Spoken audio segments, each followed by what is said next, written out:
Assalamualaikum warahmatullahi wabarakatuh. Bagaimana kabar kalian semua? Masih tetap sehat ya? Tetap jaga kesehatan dengan memperhatikan protokol COVID. Bagaimana setelah melewati overview mata kuliah kemarin? Apakah semua sudah bisa mendapatkan ide-ide bisnis? Nah, semoga ide-ide bisnis itu sudah mulai berdatangan, sudah mulai tercetus di dalam benak kalian. Untuk sekarang kita mencoba belajar bagaimana menyusun sebuah ide bisnis tersebut dalam sebuah proposal feasibility study ya. Jadi pada materi 2 ini kita masih membahas tentang pengertian dan sistematika studi kelayakan bisnis ya. Namun sebelumnya perlu kalian ketahui bahwa peluang bisnis yang ada di seluruh dunia ini kalau boleh kita bagi bisa menjadi 3 macam ya.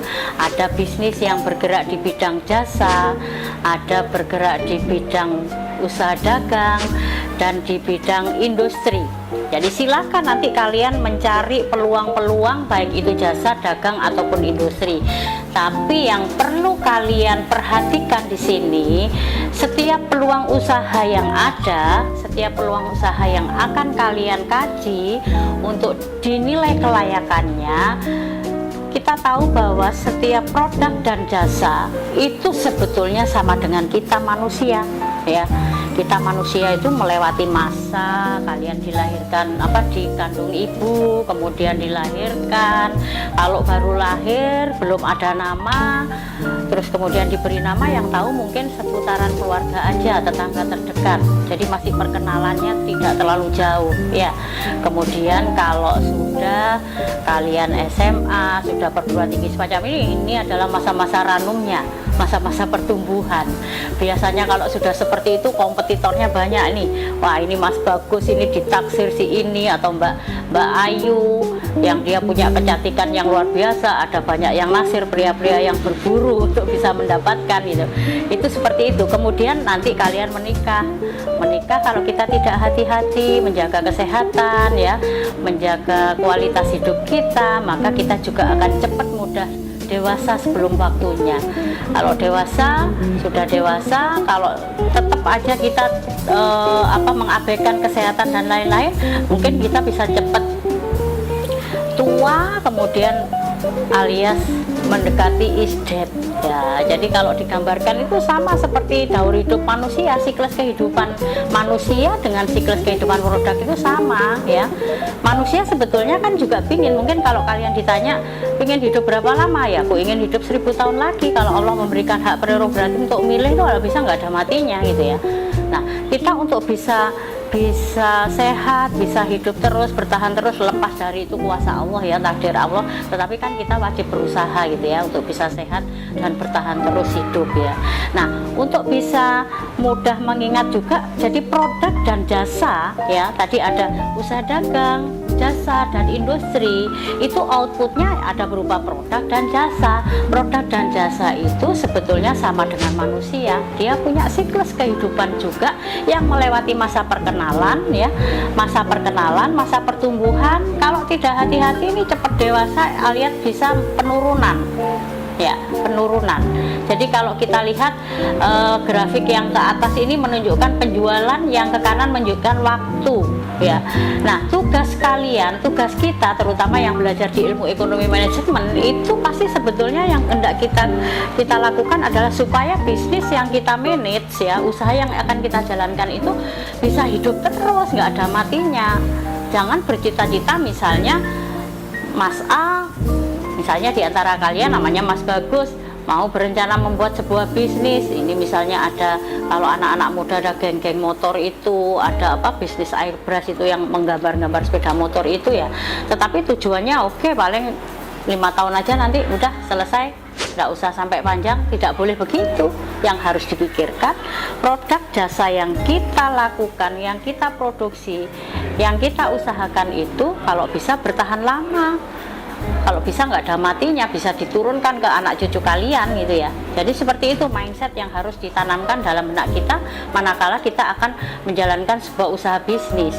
Nah, sekarang ini kan kita berusaha, mungkin kalau bagi masyarakat awam yang tidak belajar manajemen ya, kalau mau berbisnis oke, bismillah, dia punya intuisi bisnis, jalan aja gitu ya. Nah, kalau kita yang punya background ekonomi manajemen, kita punya pengetahuan dan seni ya tidak boleh begitu. Maka kita harus buat dulu, ini dikaji dulu, dianalisis dulu. Analisisnya tidak main-main, harus dari berbagai aspek loh ya. Tidak hanya oke, dari pemasarannya kayaknya layak, ini survei pasar udah oke, jalan, tidak begitu, tetapi dari berbagai aspek. Nah, pada materi kali ini kita akan belajar bagaimana sistematika di dalam membuat proposal bisnis itu. Namun ini perlu kalian ketahui dulu ya, nanti kalau misalnya kalian sudah memiliki ide bisnis, harus tahu persis kira-kira bisnis yang akan kalian jalankan itu dia berada pada usia yang mana. Bisnis yang sama, mungkin kalau kalian tinggal di Kalimantan, misalnya di kota Pontianak, dibandingkan bisnis yang sama yang dilakukan nanti di Pulau Jawa, mungkin kalau di Pulau Jawa ini daur siklus kehidupan bisnis tersebut sudah mulai, misalnya apa ya, misalnya di sana ada, sekarang kan lagi marak kuliner itu ya, bukan kuliner, angkringan misalnya ya, angkringan, bisnis angkringan tuh kalau di Pulau Jawa, kalau di luar Jawa nampaknya tidak semarak yang ada di Jawa ya. Misalnya kalian punya ide bisnis itu, nah letaknya nanti akan di mana itu lokasinya, misalnya di Pontianak. Di Pontianak itu bisnis angkringan tidak terlalu banyak, berarti kita harus mengetahui berarti posisi bisnis angkringan itu di Pontianak mungkin dia masih masa perkenalan, bahkan masyarakat belum tahu gitu ya. Tetapi kalau di Jawa, nah karena di sini kompetitornya sudah luar biasa, dia sudah mengalami proses yang bisa jadi sudah mengalami kedewasaan.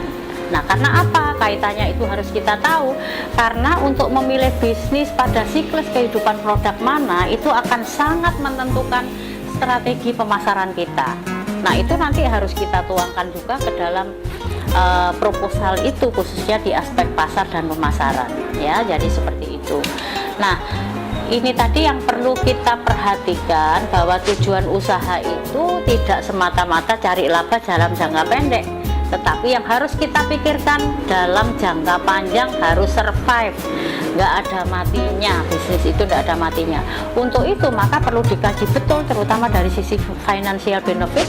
Nah, di situ nanti kita harus meramalkan kira-kira estimasi, kira-kira kalau saya membuka warung angkringan di sini, nanti kira-kira pendapatan atau penjualannya untuk tahun pertama berapa ya, tahun kedua berapa, itu harus diramalkan ya, harus diestimasikan. Nanti akan kita kaji dengan biaya-biaya begini, keuntungannya berapa. Tidak hanya sampai di situ aja, tetap nanti harus kita kaji dengan kriteria investasi capital budgeting, apakah dia layak atau tidak ya. Jadi seperti itu.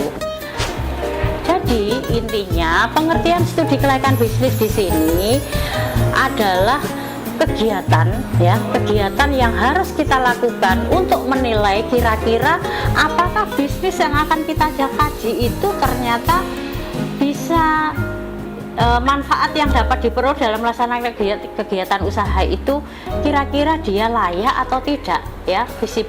Visibility analysis of business projectnya ini layak atau tidak untuk dijalankan. Nah, layak dan tidaknya untuk studi kelayakan bisnis ini ada dua yang perlu dipertimbangkan indikatornya. Yang pertama dari financial benefit, yang kedua adalah social benefit ya. Jelasnya kalau financial benefit itu adalah layak secara finansial ya, dalam arti menguntungkan gitu. Buat apa kalau misalnya tidak menguntungkan terus tetap kita jalankan aja ya, sama dengan kita cari capek gitu ya. Jadi kalau masyarakat awam mungkin memulai bisnis ya udah jalan aja, tapi kalau kita jangan. Kalian sebagai seorang mahasiswa yang punya ilmu pengetahuan dan seni ya harus dikaji dulu. Supaya apa? Supaya nanti hasilnya itu lebih optimal gitu ya. Kita harus dari berbagai aspek dikaji. Kira-kira ke depan itu apa aja yang perlu kita kaji, itu harus dituangkan di situ dalam proposal bisnis ya. Kemudian social benefit itu apa? Misalnya begini. Sekarang mohon maaf ya, misalnya kalau di Bali itu nampaknya kebutuhan akan daging babi itu kurang misalnya. Daging babi itu kurang misalnya. Nah, yang kemudian prospeknya di Jember itu, di daerah Jember tempat Bu Retno tinggal itu ada yang namanya daerah Tegal Besar, yang notabene di situ banyak pondok pesantren misalnya. Nah, saya menangkap peluang itu. Ya udahlah, bisnis saya ternak babi itu ya, ternak babi di daerah saya. Nah, itu prospeknya tinggi. Kalau financial benefit katanya temannya Bu Retno di Bali itu masih sangat kurang sekali, kekurangan daging babi. Kalau misalnya dijual di sini aja itu untungnya melimpah ruah katanya begitu. Nah, udah saya daripada repot-repot ternak di sana, udahlah ternak aja di Tegal Besar di daerah saya di situ. Nah, ini memang kalau dari financial benefit oke. Tapi kalau dari social benefit, nah kan perlu kita pertimbangkan. Mohon maaf, ini tidak dalam rangka membicarakan ras perbedaan agama enggak ya. Ini hanya mencontohkan dari persoalan social benefit tadi. Nah, berarti kalau Bu Retno tetap memaksakan mendirikan usaha ternak babi di daerah saya yang notabene banyak pondok pesantren, ya. Nah, pastinya pasti akan banyak yang ini secara sosial, banyak masyarakat yang menolak gitu ya. Apalagi kalau menurut ajaran di agama yang Bu Retno anut, di agama Islam itu tidak boleh namanya daging babi itu haram katanya begitu. Nah, ini salah satu contoh seperti ini. Berarti kalau kita berbisnis itu juga harus mempertimbangkan dua-duanya harus layak. Meskipun financial benefit oke, tapi kalau sosialnya itu ternyata banyak negatifnya, ya bakalan nanti akan ngerecokin usaha kita, nggak bakalan langgeng gitu ya. Jadi itu yang perlu kalian camkan. Jadi nanti menilai oh Bu Retno ini layak atau tidak, dasarnya apa ya? Dasarnya itu tadi, financial benefit dan social benefit ya. Jadi harus, kalau toh pun misalnya dampak sosialnya itu sangat buruk gitu ya, kita harus mencari antisipasinya. Bagaimana kira-kira jangan sampai kita melawan itu gitu ya, melawan sudah nerjang ini aja seperti itu. Hari gini nyari yang haram aja susah, apalagi yang halal itu kadang-kadang begitu dalihnya ya. Jadi itulah sebuah studi kelayakan bisnis. Nah, manfaatnya apa sih sebetulnya studi kelayakan bisnis? Banyak sekali ya. Di sini bagi pihak investor ya, misalnya kalau di antara kalian tadi kemudian sudah membuat sebuah studi kelayakan bisnis yang ternyata itu layak untuk dilaksanakan, tapi sayangnya tidak punya modal untuk bisa merealisasikan usaha tersebut. Nah, kalian bisa menghubungi beberapa investor yang seperti Bu Retno katakan sebelumnya, bahwa sebetulnya dana itu tidak menjadi masalah gitu ya. Investor itu boleh investor dari teman, tetangga, mungkin dari konglomerat yang ada di daerah kalian. Itu saya yakin kalau proposal kita memang benar-benar realistis, insya Allah akan sangat mudah untuk didanai ya.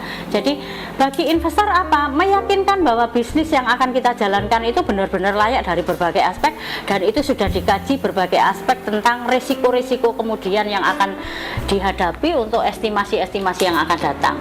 Jelas bagi investor penting ya. Bagi kreditor ya, kalau misalnya kita mau mengajukan kredit kepada pihak bank misalnya, nah itu bank akan sangat, kredit untuk usaha maksudnya ya, akan sangat terbantu kalau manakala kita mengajukan kredit itu dengan disertai rencana usaha yang akan kita lakukan dan ternyata analisisnya juga layak.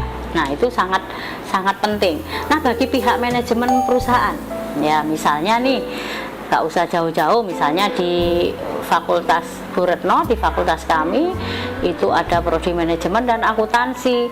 Nah, barangkali di sini perlu dikembangkan lah, ada prodi pemasaran digital misalnya. Ini itu kan prospeknya sekarang lagi marak nih ya, seperti itu. Nah, bukan berarti serta-merta langsung aja dibuka prodi baru seperti itu. Nah, di sini harus dikaji dulu. Berarti bagi pihak manajemen perusahaan, manajemen Fakultas Ekonomi Universitas Muhammadiyah Jember ini sangat diperlukan untuk bisa mengkaji visibility study. Kalau bagi pemerintah dan masyarakat sudah jelas ya. Kalau bagi pemerintah, andaikan satu kelas kalian ini semuanya merealisasikan visibility study, kemudian memiliki bisnis, wah luar biasa di situ. Sebagai warga negara yang baik kan taat pajak, pasti membayar pajak pada pemerintah. berarti pemerintah secara langsung merasakan dampaknya, akan mendapatkan pajak dari pengusaha-pengusaha atau kalian semua yang sudah membuka usaha baru tersebut. Kemudian bagi masyarakat, pemerintah dan masyarakat, ya otomatis ya masyarakat akan merasakan, menggeliatlah kondisi ekonomi di sekitar kalian itu. Kalau perlu misalnya bisa merekrut tenaga kerja di sekitarnya, nah berarti berapa warga yang bisa mendapatkan pekerjaan baru. Nah tentunya pada akhirnya tujuan pembangunan ekonomi akan bisa lebih ada percepatan, bisa tercapai gitu ya. Kalau misalnya setiap lulusan mahasiswa di Indonesia itu mindset tadi sudah tertular entrepreneur, job kreatornya sudah mulai tumbuh, bisa direalisasikan, insya Allah saya yakin next ke depan tidak perlu itu ada ceritanya orang sampai kesulitan mencari pekerjaan. Udah kita tampung semua. Kalian bayangkan aja seperti PT Gudang Garam itu kan punya karyawan 10.000 lebih. Bayangkan kalau dari kalian itu bisa merekrut sekian karyawan, kan otomatis pembangunan ekonomi di sekitar kalian akan menggeliat itu dengan otomatis. Dan jangan lupa Allah juga akan memberikan pahala yang setimpal itu ya, kita berbuat baik kepada sekitar kita ya, jadi gitu. Kemudian tahapan di dalam membuat studi kelayakan bisnis, yang pertama yang harus kalian lakukan tadi, lakukan ATM yang Bu Retno sampaikan tadi ya, amati, tiru, modifikasi untuk penemuan ide usaha itu. Syaratnya ada 3 ya. Yang pertama, pilihlah peluang usaha itu yang sesuai dengan kata hati. Katanya orang kalau tidak mencintai sesuatu, maka di situ kalian aja kalau misalnya sama pacar, kalau udah nggak cinta pengennya putus aja gitu ya. Nah tapi di sini usaha juga demikian. Jadi lakukan usaha itu dengan senang hati. Kira-kira aku akan memilih bisnis ini karena aku passionnya di situ, senang sekali bisnis tersebut ya. Kemudian yang kedua, selain penemuan ide itu sebaiknya sesuai kata hati, tetap harus dipertimbangkan mampu dilaksanakan secara teknis. Kalau misalnya senang kata hati itu aja, tetapi kalau tidak mampu dilaksanakan ya jangan gitu ya. Kalau misalnya kalian berdomisili di pegunungan, kemudian ada mbak-mbaknya yang passionnya itu suka membuka usaha salon misalnya, di pegunungan yang notabene daerah minus, yang di situ agak susah akses untuk membangun sebuah salon di situ. Berarti di sini kan akan agak susah dilaksanakan secara teknis ya. Nah, kalau misalnya bisa dilaksanakan secara teknis, modal kalian besar, is oke, jalan aja, enggak apa-apa.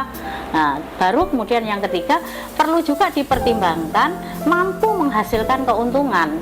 Kalau kata hati oke, secara teknis oke, tetapi tidak mampu menghasilkan keuntungan, ya udah stop, cari peluang ide yang lain gitu ya.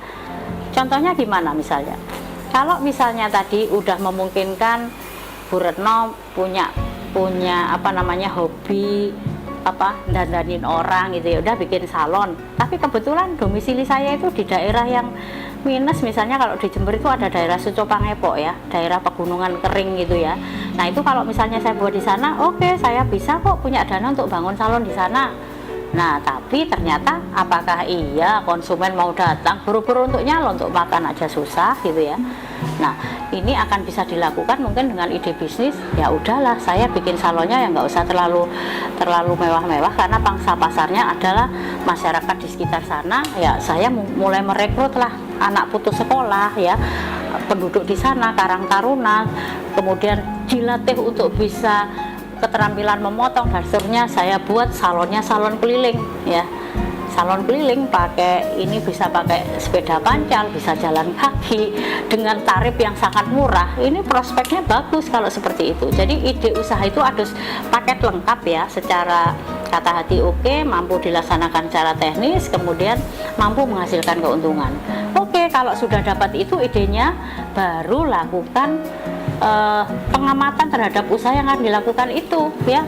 Artinya melakukan riset dulu, karena ujung tombak visibility study ini adalah dalam riset pasar ya. Jadi sebuah proposal kelayakan bisnis itu kalau hanya sekedar membuat gampang memang, tetapi yang sulit itu proposal studi kelayakan bisnis itu yang realistis. Kalau hanya sekedar membuat asal-asalan gampang, tapi yang realistis itu yang kita butuhkan. Kenapa? Kalau realistis itu berarti kalau misalnya kalian sudah membuat sebuah usulan proposal studi kelayakan bisnis dengan dana 100 juta, kemudian dijalankan oleh diinvestasi sama investor, dibiayai, dan itu dijalankan benar-benar mendekati seperti apa yang kita estimasikan di dalam proposal itu namanya yang realistis ya. Nah, untuk bisa realistis kuncinya adalah riset pasar. Nah, nanti kalian juga wajib melakukan riset pasar itu terhadap bisnis yang akan kalian rencanakan ya, seperti itu. Kemudian setelah dilakukan pengamatan tentang usaha yang akan dilakukan itu, kemudian baru dilakukan tahapan evaluasi dengan melakukan analisis bisnis project yang kita rencanakan itu tadi ya, dari berbagai aspek untuk kita analisis apakah layak atau tidak. Nah, mungkin dari kalian semua ini kan kalau misalnya berkelompok nanti ya ada 10 orang, masing-masing punya ide bisnis yang bagus-bagus. Nah, kira-kira mana yang dipilih? Ya silahkan nanti diurutkan, kalian berdiskusi kira-kira yang memungkinkan layak untuk dijalankan itu yang mana. Nah, itu berarti tahap berikutnya adalah mengurutkan usaha-usaha yang layak. Baru kemudian tahap merencanakan sudah jadi proposal yang sudah layak, kemudian bisa dilaksanakan usaha tersebut. Nah, insya Allah akan jalan lancar, akan berbeda daripada kita tidak mengamali usaha dengan membuat studi kelayakan bisnis ya, seperti itu. Nah, ini tadi penemuan ide usahanya harus memenuhi 3 kriteria ini. Nanti silakan kalian buat proposalnya itu, sistematikanya lebih detail. Bu Retno sudah upload di Spada ya, RPS kita, modul kita, itu silakan nanti dibaca di sana lebih detailnya ya, tentang tugas-tugas yang harus dilakukan juga demikian. Nah, ini adalah sistematika studi kelayakan bisnis yang wajib kalian buat. Yang pertama adalah tahap pendahuluan, kemudian dilanjutkan dengan aspek pasar dan pemasaran. Kenapa dia ditaruh yang kedua? Karena itu tadi ujung tombak keberhasilan, realistis tidaknya sebuah usulan visibility study tadi itu tergantung di riset pasar. Maka dari itu bab 2 pasti harus didahulukan aspek pasar dan pemasaran, kemudian dilanjutkan baru kepada aspek teknis dan teknologi, mungkin nanti tentang tempatnya kira-kira di mana, desain produknya kayak apa, kapasitas produk, dan semuanya detail ya, seperti itu. Baru kemudian bab 4 itu menyampaikan aspek organisasi dan manajemen ya. Setelah kalian sudah menetapkan pasar, pemasaran, teknis, teknologi, ya harus di ini dulu, ditata betul itu rencana aspek manajemen organisasinya gimana, ini bentuk badan usahanya gimana. Karena biasanya kalau sudah urusan sumber daya manusia ini, kalau yang lain-lain mudah diatur ya, tapi kalau SDM itu kan otak kita itu macam-macam gitu ya, sehingga harus benar-benar direncanakan dengan baik di awal. Di situ kira-kira nanti seperti apa ya. Kemudian untuk menyatakan bahwa bisnis itu layak atau tidak, yang utama di situ harus dikaji dari aspek ekonomi dan keuangan ya, harus dihitung-hitung. Oh, ternyata bisnis ini estimasi pendapatnya sekian tahun ke depan itu seperti ini, kemudian kira-kira biayanya kayak begini, investasinya butuh seperti ini, dan lain-lain. Baru kemudian dihitunglah estimasi rugi laba dalam sekian tahun ke depan, baru kemudian kita analisis dulu kriteria kelayakannya ya, pakai capital budgeting. Kalau ternyata dihitung itu enggak layak, ya udahlah stop, kita mencari peluang yang lain yang layak. Tetapi mungkin dalam konteks kita belajar membuat studi kelayakan bisnis, barangkali nanti kalau misalnya hasilnya tetap tidak layak, ya sampaikan aja tidak layak, nggak apa-apa, dipresentasikan dalam posisi tidak layak, nggak apa-apa. Bu Retno nggak mau kalau kalian membuat untuk dilayak-layakan akhirnya dimanipulasi. Nah, berarti sama aja, itu berarti visibility study kalian tidak realistis gitu ya. Jadi seperti itu. Nah, untuk materi 2 saya cukupkan sampai di sini. Semoga kalian tetap semangat untuk menyusun sebuah studi kelayakan bisnis. Wassalamualaikum warahmatullahi wabarakatuh.